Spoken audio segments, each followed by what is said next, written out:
Explore new heights and dive into adventure. Oh, my, this is spectacular. Watch Parked with Abby Hornacek, streaming now on Fox Nation. And we wish, boy, it would be nice if that conversation could continue. But there's no one that we pine to speak to at greater length than the person we're about to speak to now, Ayaan Hirsi Ali.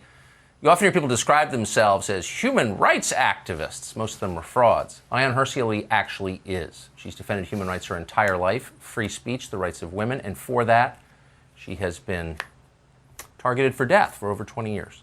Ayaan Hirsi Ali joins us on the set now. Ayaan, thanks so much for coming on. Well, Tucker, thank you very much for having me on, and thank you for spending this, or trying to spend this amount of time. I've always wanted to, and I mean that. Yeah. So I was amazed, and I've read your book, your first book, and I felt I knew a lot about you. I didn't know we were exactly the same age, which is a little embarrassing because your life has been so much more profoundly interesting than anyone I think I've ever met. I'm going to go through really quickly the highlights of your bio because some of our viewers probably haven't read your book, and it's just remarkable. So I was born in San Francisco in 1969. You were born in Mogadishu. Your father was a resistance leader, political and military leader. The country became part of the Soviet sphere of influence. He was imprisoned. He escaped from prison. Your family then fled. You wound up in Saudi Arabia. You wound up in Kenya. First Ethiopia and then Kenya. First Ethiopia, then Saudi Arabia, Kenya. Unbelievable. Yeah, Saudi Arabia, Ethiopia, Kenya. Yeah. Then you wind up around 1992, I think, in the Netherlands, working low-end jobs as a maid in a factory. You wind up getting yourself an impressive education. You wind up getting elected to the Dutch Parliament. Mm-hmm. You lose your religion somewhere along the way. You'd grown up, of course, a pretty Orthodox Muslim. You wind up writing a film with Theo van Gogh. Submission. Yeah. Submission, world-famous film.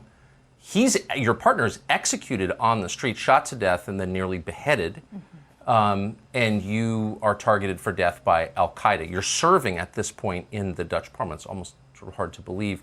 All kinds of political drama happens. Mm-hmm. You're the target not just of violence, but of political attacks. Ultimately, you wind up coming to the United States. You're described by Christopher Hitchens as the most important intellectual to come out of Africa in a generation. Well, he's someone I take seriously. You wind up marrying one of the most important intellectuals to come out of Great Britain in a generation, Neil Ferguson. You come to the United States and embark on this kind of amazing career as a public intellectual, and you're here, still under threat.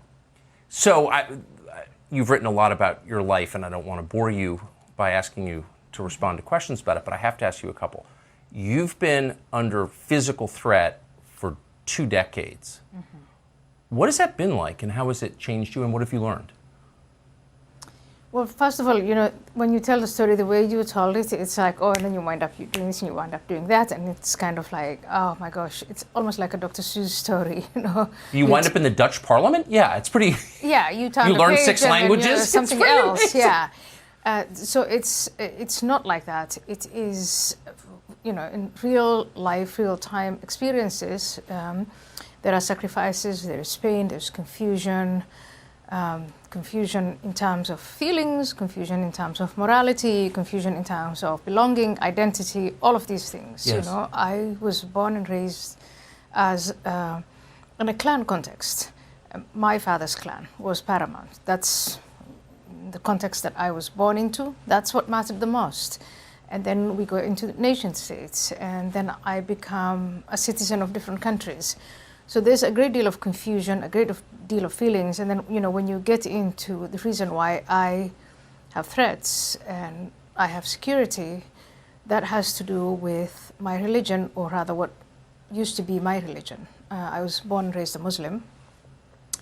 I think by now most Americans know what happens to you if you blaspheme, if you declare that you're not a Muslim anymore, or if you are critical of the religion of Islam.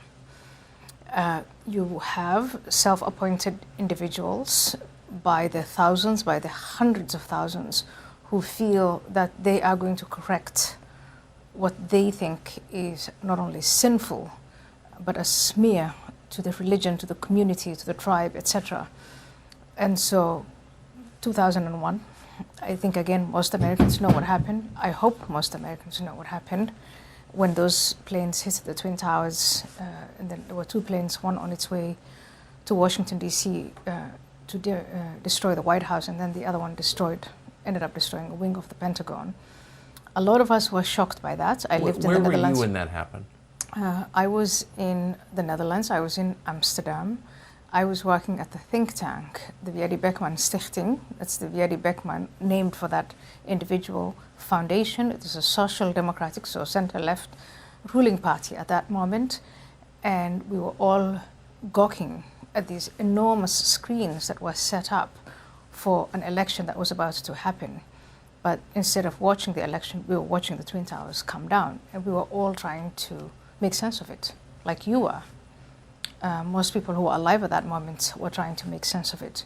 And in the weeks after, when we got as much information as we could possibly find of the 19 men who who did the deed, yes, who destroyed the deed, they were dead. So we didn't have testimonies other than what they left behind. And a lot of people who were older than me, wiser than me, more professional, just really fantastic people were saying this had nothing to do with their religion, which was my religion. It had nothing to do with their backgrounds. It had to do with American foreign policy. Everything was explained within the context of the Israelis and Palestinians.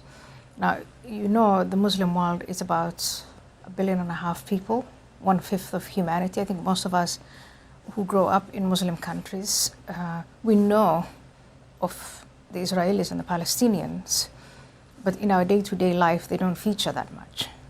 And so one of my comments was, I think this is driven by conviction. This is what I've been taught. And if I were a young man in 2001, and I had been within the same circles as, say, Mohammed Atta, the lead guy of those 19 guys, I would have done the exact same thing. And I think that shocked my environment. And I had my colleagues, Dutch, white, blonde, many of them atheists, telling me, you're wrong. You are wrong about your religion. You are wrong about your background. These guys were driven by something else. And you're saying this is someone who was born in Mogadishu, educated in part in Saudi Arabia, and they thought they had a better handle on the motives of the hijackers than you. Yeah, and I think the way I saw them, I didn't demean them or degrade them. They didn't drop down in my estimation of them. I know that they meant well. They still do to this day, but they got it wrong. In 1985, I became a member of the Muslim Brotherhood, and I was taught to kill and destroy the infidel. And if I couldn't do it with my hands, then I had to use my voice. And if I didn't have my voice, then with the intention of my heart.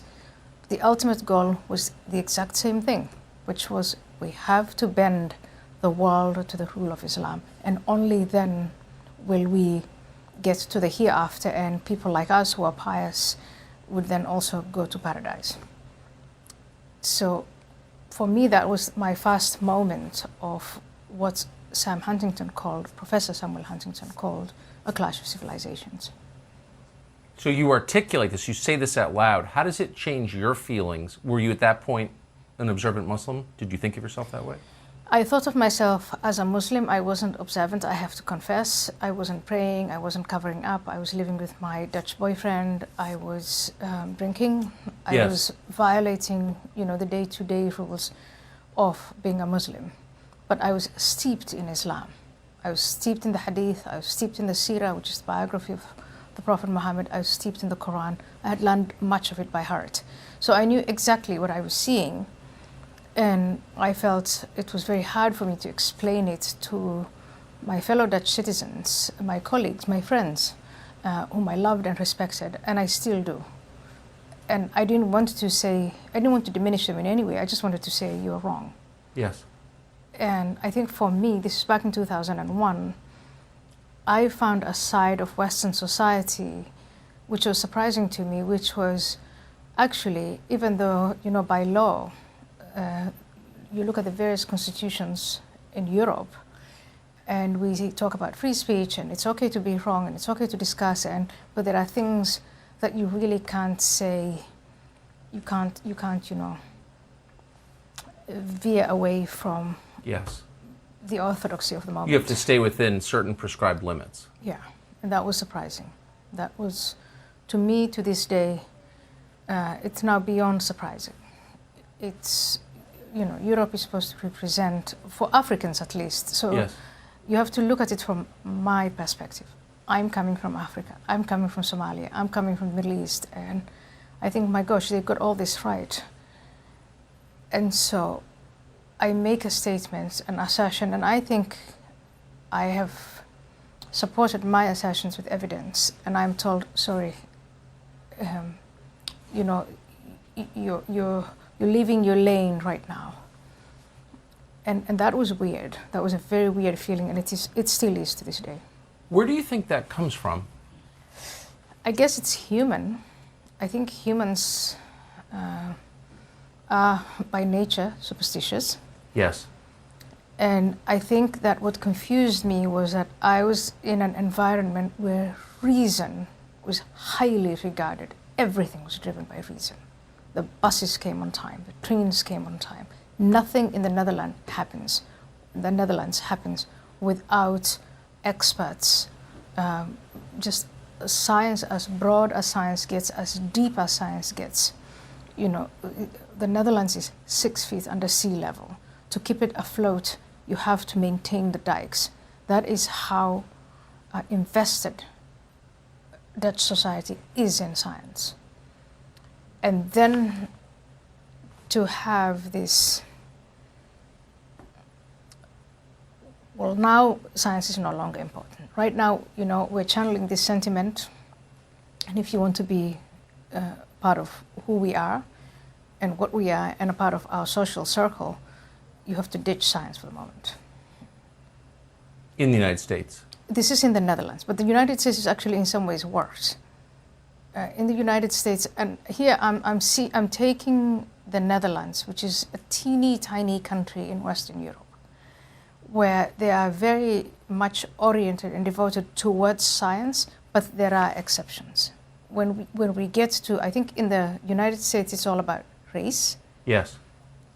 In Europe, in countries like the Netherlands, it's their relationship with immigrants from Muslim majority countries. So it is religion, they don't understand Islam, or if they do, they don't want to deal with the consequences of what that means. And so then we just ditch science. And then it's all about sentiment, it's about feelings, it's about superstition. Looking at it, and I don't fully understand what's happening in Western Europe or in the United States, but it seems like a lot of these impulses are undergirded by a deep self-hatred of the population. But I'd be interested in your view, since you've lived in them all and you're coming as an outsider into these societies. Yeah, I don't know if it is self-hatred. I think in some cases self-hatred may be the answer, but I think a lot of it has to do with guilt. A lot of it also just has to do with pure incompetence. Let's say these guys were in fact driven by religion, their faith. Now what? And now what? No, it's a good point. And that's what I've observed. When I was in Parliament, a lot of my colleagues wanted to they wanted to go beyond understanding. You elect these people to make policies, and they didn't know what kind of policy they would design. They had boxed themselves in. If you designed a policy that said, well, either you make a choice, you're here and you live by our rules, our values, our norms, or you go away, that type of policy, I'm talking about in the 2000s, that's racist, Eurocentric, ethnocentric, xenophobic, so it was labeled off as something bad. And so what would you do if you reached that conclusion? If you're a social democrat or a liberal democrat or any of the establishment center parties and you wanted a career in politics, so what you did was you avoided those subjects. You just said, someone else is going to do. Let's get a member of the Turkish minority or the Moroccan minority or the Somali minority, let them do that.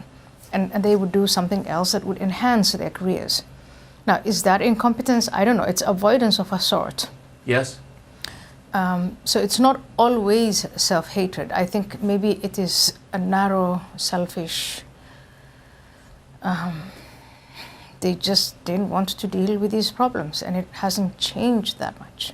It's cowardice, for sure. I was struck, though, you said that any attempt to make people who come into the society conform to the norms of the society was denounced as Eurocentric. Yep.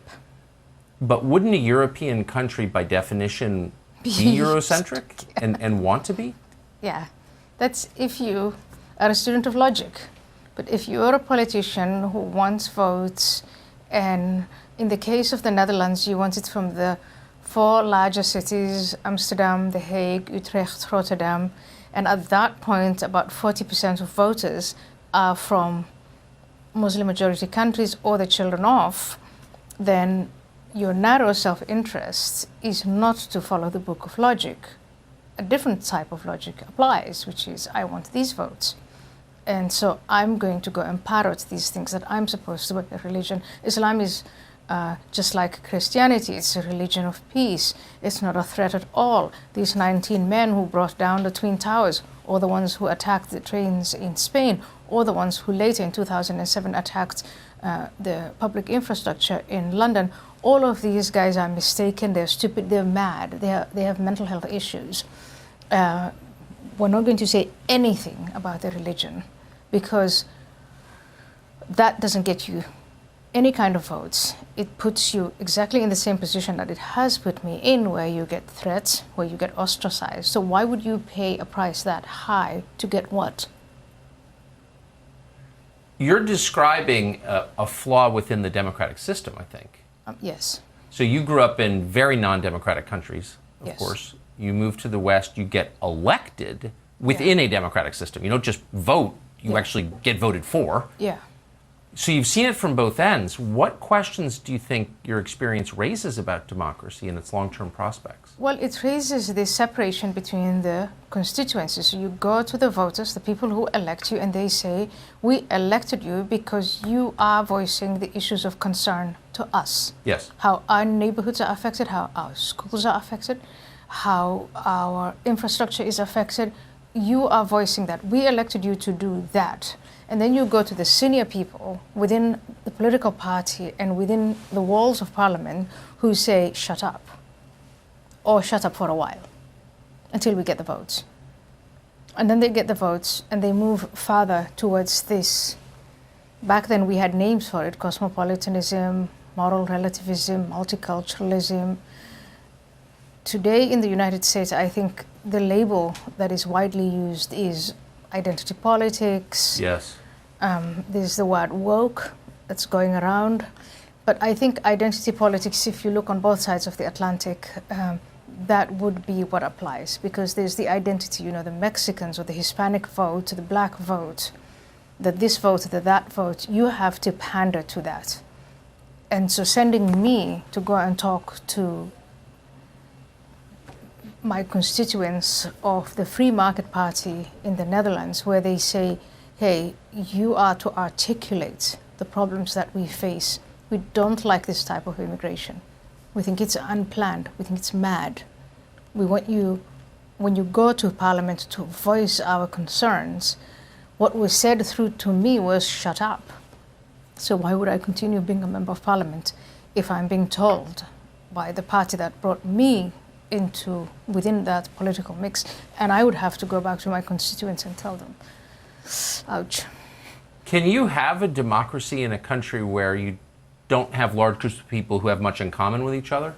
If there's no national identity, can you have a democracy? I think the answer is disturbingly no. I think you can have a country, a nation, a society where people have different skin colors. Yes.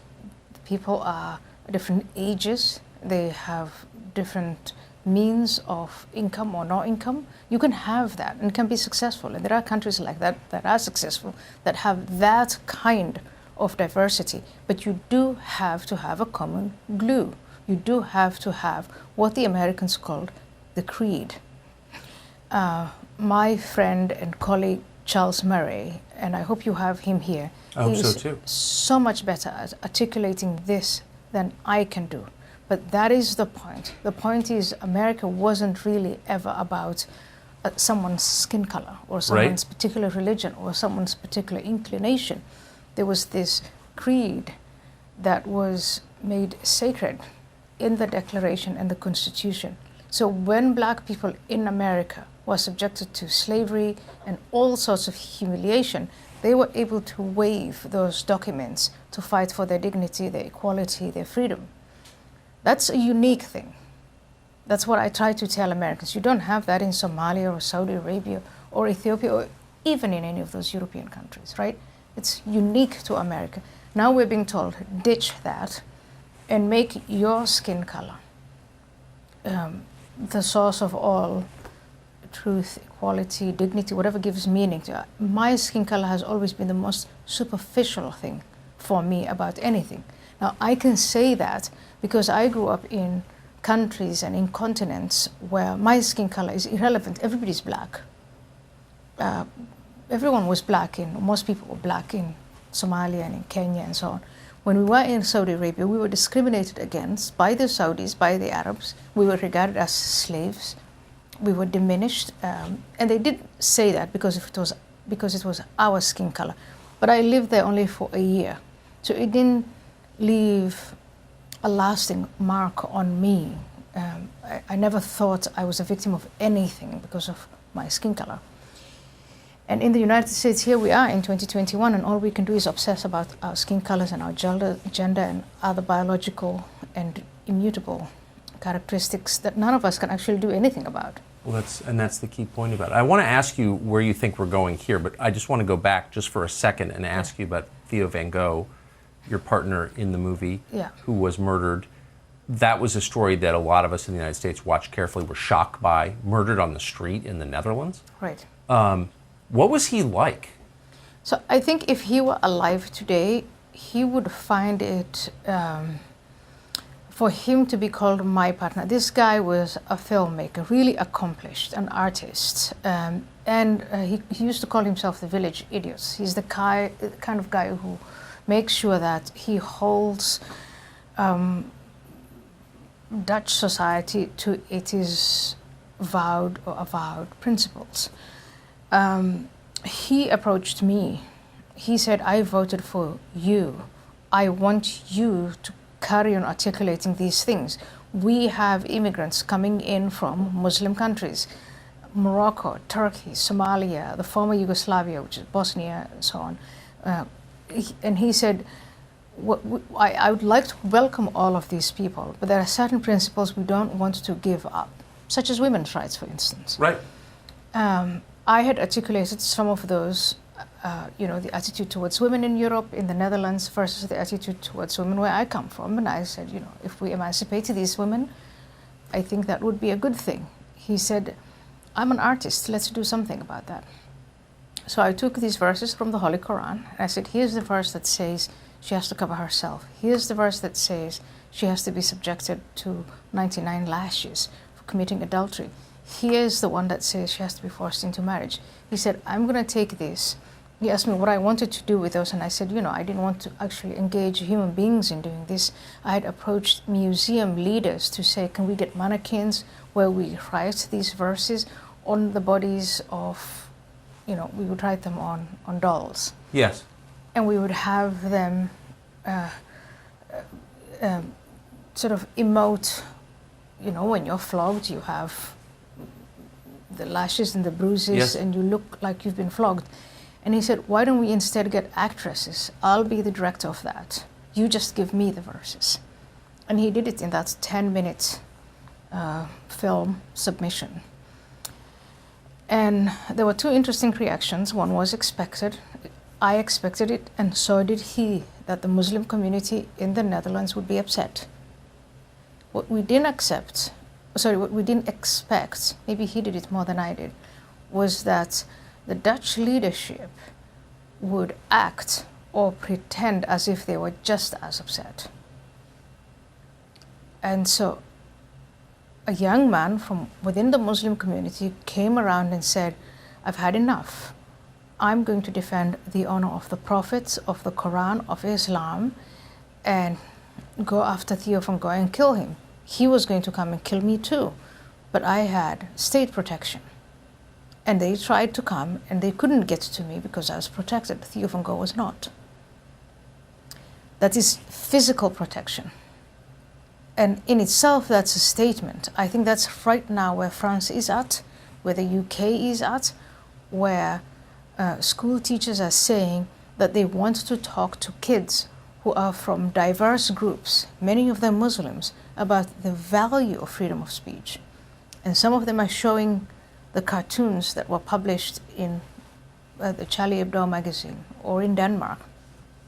And then they are met with resistance from Muslim parents who are protesting, who are organizing themselves in social media, who are saying that, you know, that particular teacher has to be punished. The French teacher, Simon Paty, was punished. He was beheaded. There's now a British teacher who's in hiding. This all goes back to 2004. When Theo van Gogh made that film, he didn't enjoy the protection from the government and he was killed. How would a healthy society respond to that? In my view, a healthy society would respond before the murder, Yes. before blood is shed, to make it perfectly clear to the people who are threatening violence that there is no place for that. And you don't just say it, you follow it with action. So you gather the people who are saying that they're going to, who are grooming their children, their teenagers, their community, whether they're imams or parents or other types of leaders, get them out. Give them that choice. You are now in France, you're in Britain, you're in the Netherlands, you're in America. Here are our values. If you want to adhere to the values of Sharia law, then go and live in a place where Sharia applies. I would give them that choice. That is not xenophobic, that's not racist. A lot of people say that's transactional. Yes, it is transactional. You came here to make a better life for yourself and your children. You have that opportunity, we'll help you any way we can. But once you come after our values, such as freedom of speech, the equality between men and women, anything, any of the, in Dutch the word is grondwet. It is ground laws or constitution, as we call them in the United States. You come and you say we want to replace or destroy those constitutional articles, we'll give you the choice to leave. We'll help you leave.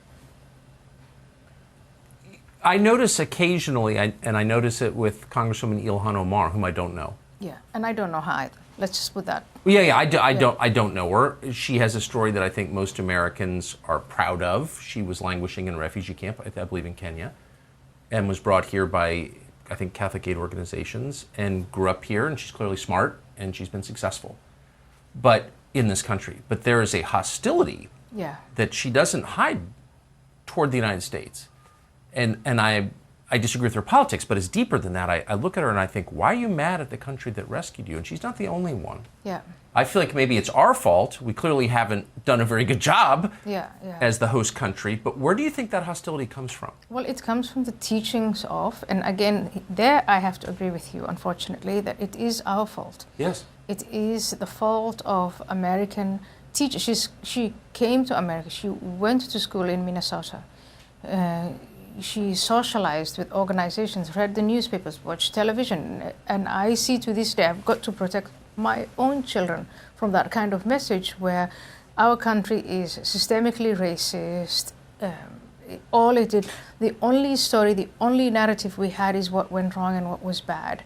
And we hardly ever tell the story of what makes this country great. And I think poor Ilhan Omar, she did miss out on that as a child. As an adult, obviously, I hold her responsible because I would scratch my head to say, gosh, I'm attracted to the Congress. And then inside Congress, I articulate or demand that country be destroyed. That just doesn't make sense. So yes, we do have to hold Ilhan Omar responsible for what she says and does and tries to enact and educate her. But unfortunately, I'm not surprised that if you are growing up in this country, I say to my husband today, almost on a daily basis, I'm actually glad I didn't grow up in America. Because had I grown up in America, I would have been exposed to this woke stuff. I would have been told, you are in a place of misfortune. because it's someone else's fault, because it's your skin color, because of white privilege, because of this, that, and the other. How can you blame if your teachers, the people you trust the most, if they tell you, my 5-year-old came home and said, I think white people are bad, with no context. Now, you see this happening all around us. Yeah. You've spoken out against it. Of course, you've been really clear about your views about your former religion, and you've been attacked by American leftists. The SPLC, Southern Poverty Law Center, denounced you as an anti-Islamic extremist. Yes. They don't know anything about Islam, by the way, but okay. So that was your reaction? Yeah. Well, my reaction was, it's cynical. The SPLC was established once upon a time as an organization that actually did something useful. They fought against Jim Crow laws, segregation. They fought for civil rights. They fought for the dignity of black people. They achieved all of that. That's what's so great about America, is a lot of these things have actually been achieved. Equality between men and women. It's the best place in the world to be female. It's the best place in the world to be black. It's the best place in the world to be gay, trans, whatever you want to be. That is America. What do we do with all of those achievements? If you still want to keep the organization going and still want to get money from donors, you start to invent new stories and new problems. And you come up with things like Islamophobia. And yes, there is a network of Muslim Brotherhood organizations well established in the United States of America that are trying to tell Americans that there is this type of prejudice and xenophobia against Muslims in general. Not the odd one out, but in general, Americans are anti-Muslim. And the SPLC jumped on that and started attacking me and Majid Nawaz and others, put us on a list which looked a bit like a hit list, I have to say.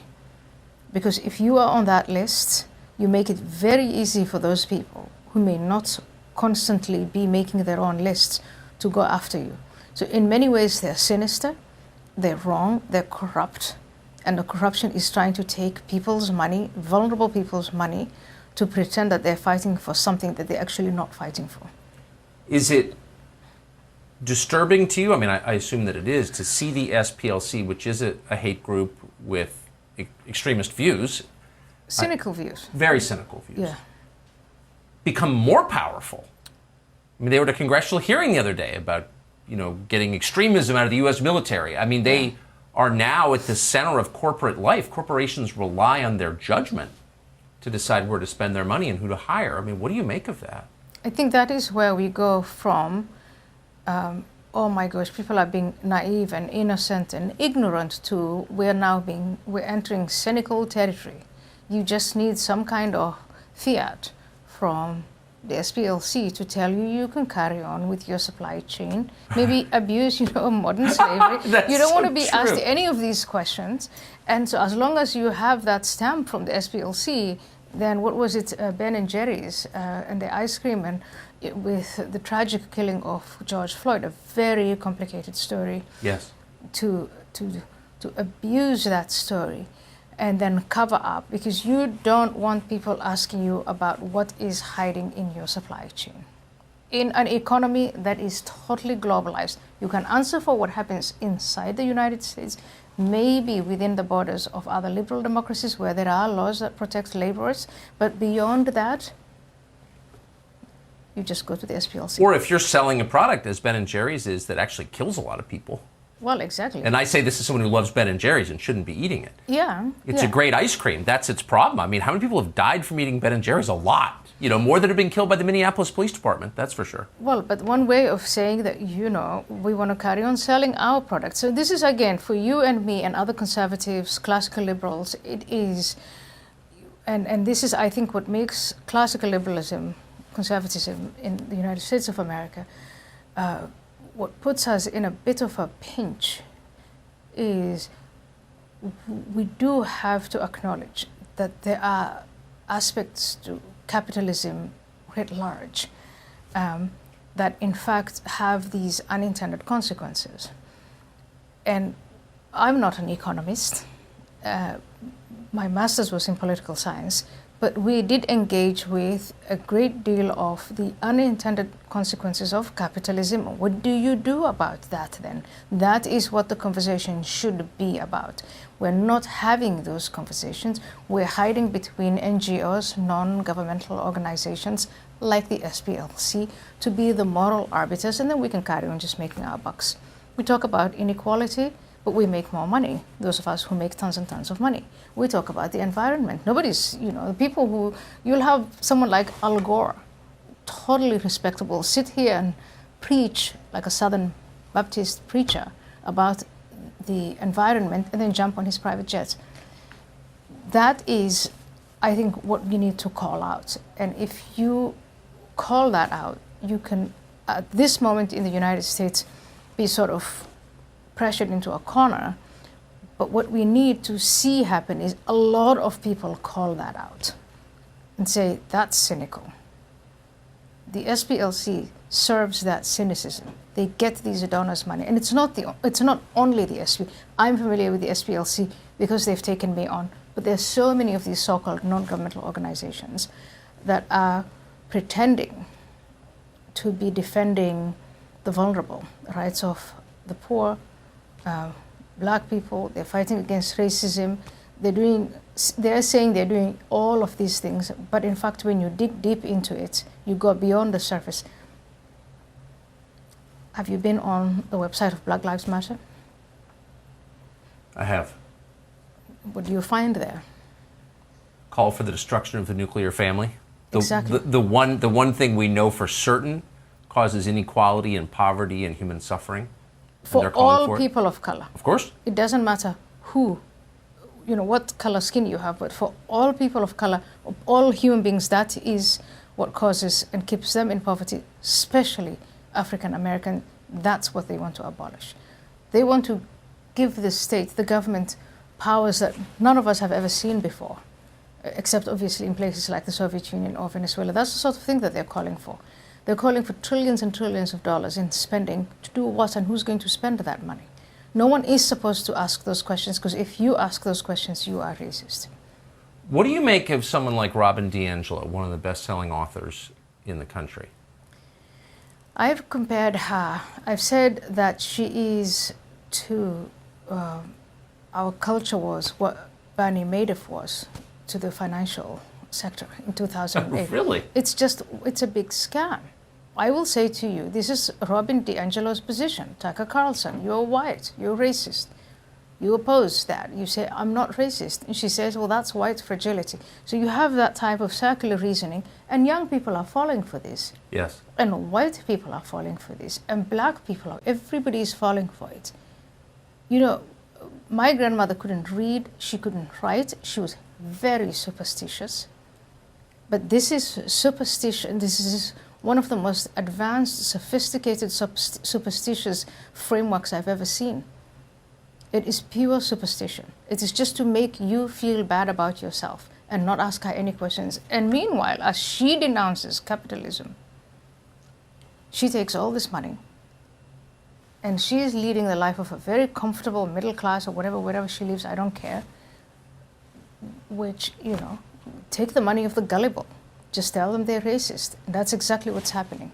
So it's a book written for the gullible, so they can feel good about themselves. No respect whatsoever. Yeah, she's obviously a cynical grifter, but the product that she's selling has got to have consequences. So every action does evoke an equal and opposite reaction. Yeah. And if you attack people on the basis of their race over time, what kind of society do you get? Well, that, and then what if there's real racism, and there is real racism? Yes. How can you tell it apart from the make-believe stuff? That's a good point. Right? So this is another thing that, if you're really out there to address real racism, I'm a black person, how am I ever supposed to recognize it if it hits me in the face? Is somebody just merely annoying, or are they racist? How am I supposed to tell the difference in America right now with everybody being racist?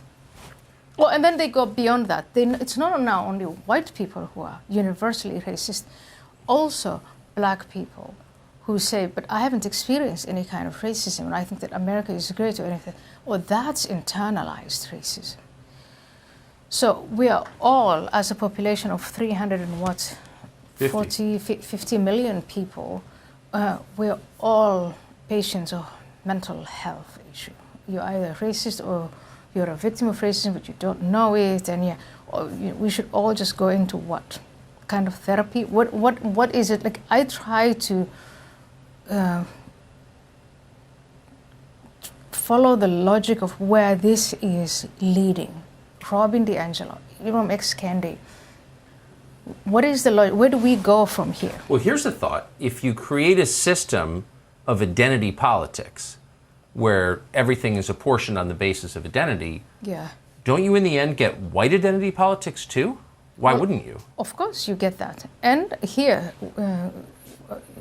we're nearly at, I mean, I know because of COVID, again, we're in for another year of, I don't know if it's going to happen or not, but commencements speeches are coming up, colleges and graduations and celebrations, and now we have, you know, the Latinos celebrate with the Latinos, and the blacks celebrate with the blacks, and the whites celebrate with the whites. So we have, through Robin DiAngelo and Ibram X. Kendi and all of these stupid identity politics, we now find ourselves actually segregated, or aspiring for segregation in the name of inclusion. Ridiculous beyond a point. I don't get it. Well, it's a return to the past. I mean, we had that before, and I thought we agreed it was terrible. It was terrible. But then, again, and fortunately, this is the good thing, we have, you look at American society, it's one of these societies that's the most intermarried. My husband is from Scotland. I'm from Somalia. It's America that made that possible. I met him in New York.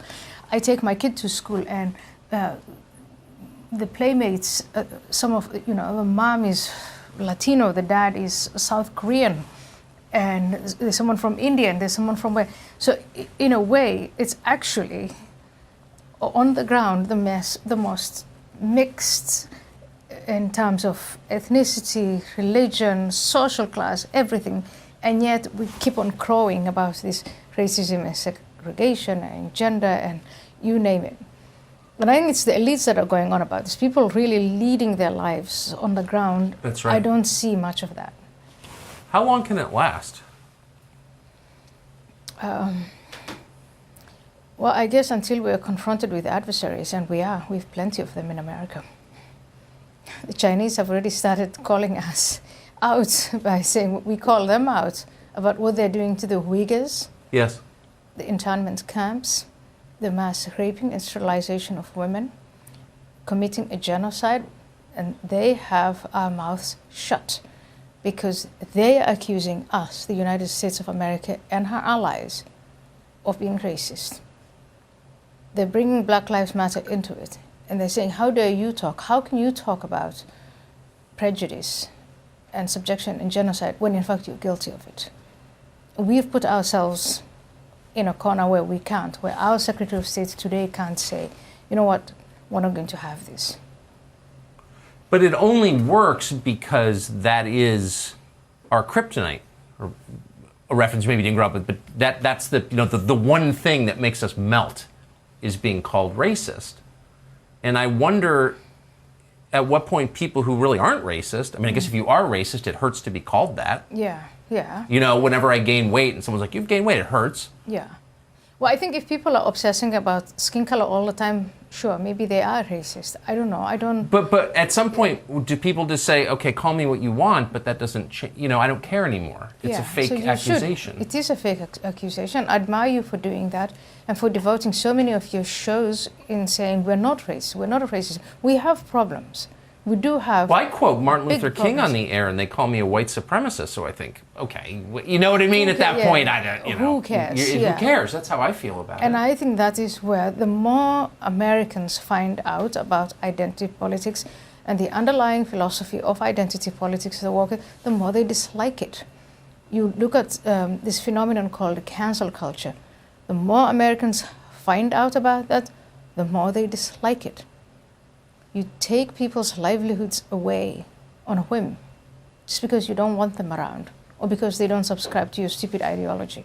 People are coming, and I think this is what gives me hope. The more people who find out about the philosophy of critical race theory, critical justice theory, identity politics, woke, whatever, the more, just ordinary people, the more they find out about it, the more repulsive it is to them.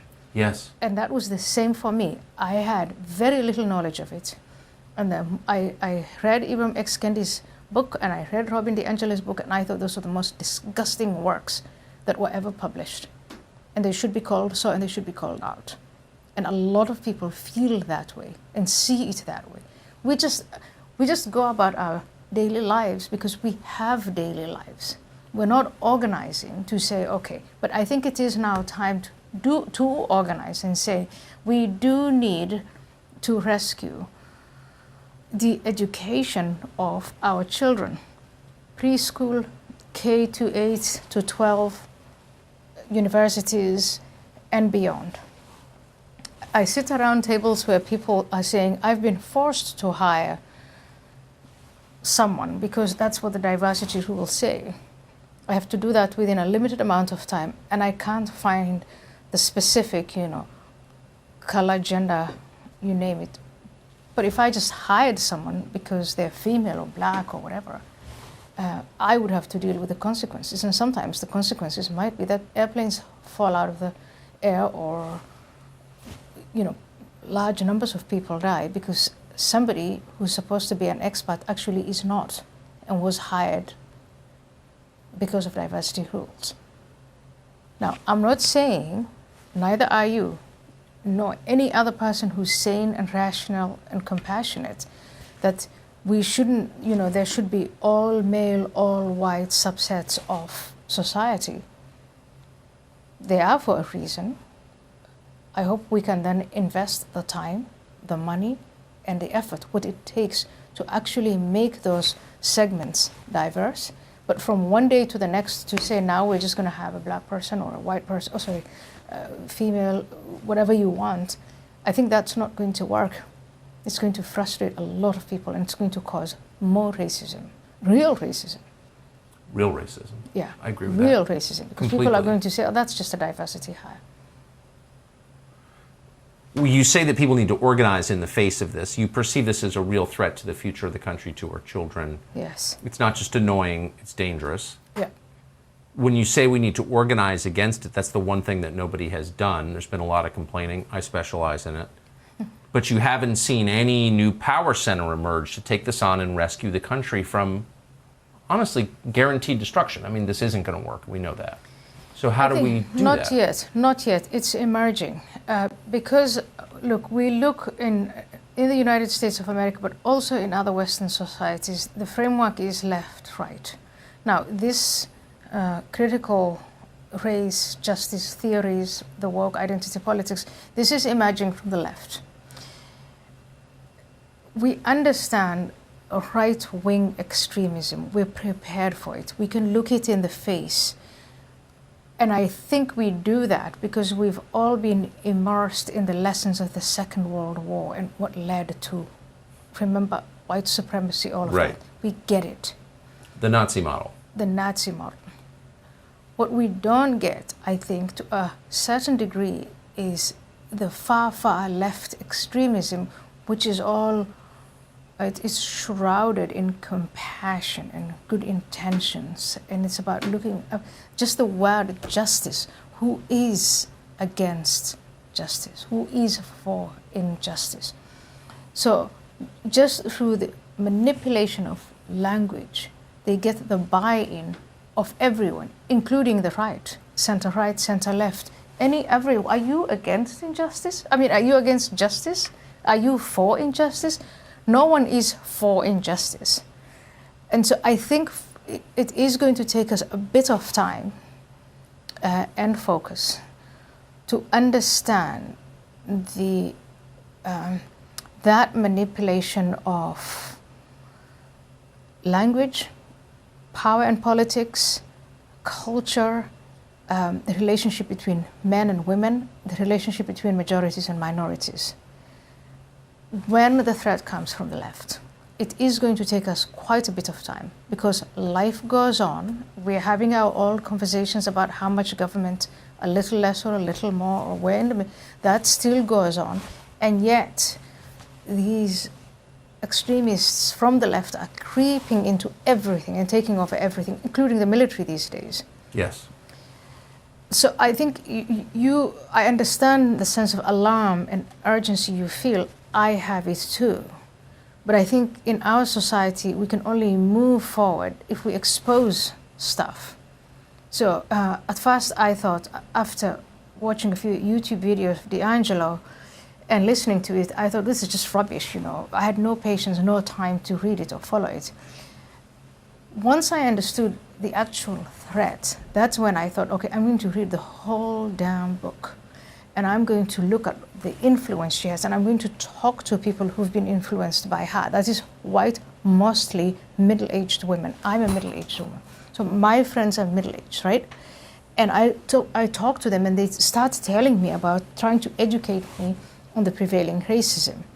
Where do you get all this information from? They're trying to educate you on racism? Yes, because that's where they get the information from. And that's where I think, oh my gosh, now we really do need to organize. We do need to talk to people about the difference between critical thinking, which is you take what you have and you see what is not right and you try to correct that. You use words like reform, or you're talking about critical race theory or critical justice theory, and you are being inculcated into an ideology, into a doctrine, into an orthodoxy. That's where we are at now. And I think it is open now. You have people from the left, you have people from the right, you have people from the center who are waking up to this thing, and we're at that stage now where it is, wait a second, what's going on here? Okay, I just got to ask you one last question, since you are a political theorist. I think you agree that for social change to happen, you need the right ideas, you need the right moment, but you also need leaders. Yes. Who can affect it. Yes. Do you see any emerging in this country? On the, say, you just mentioned political theory and philosophy. On that level, yes. I see individuals like, right now as we were talking, I'm thinking about Barry Wise, I'm thinking about James Lindsay, Peter Boghossian.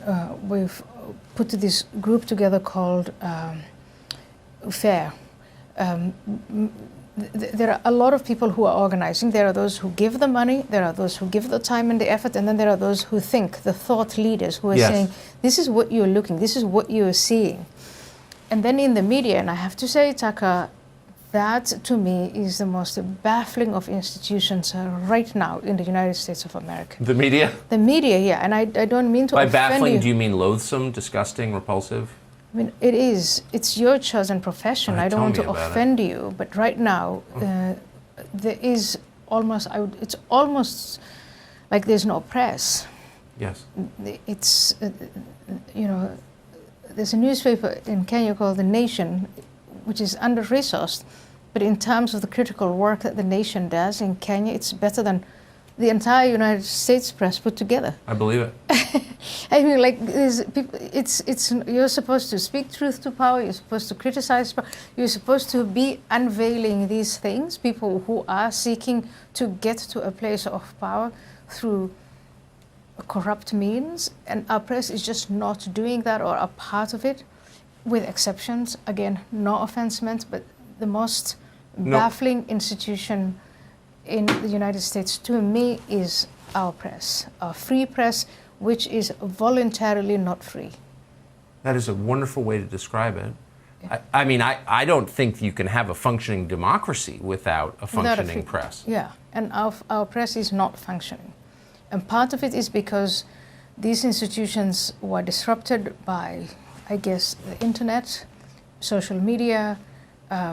So to be a journalist and to make a living is very hard unless you go along with the clickbait,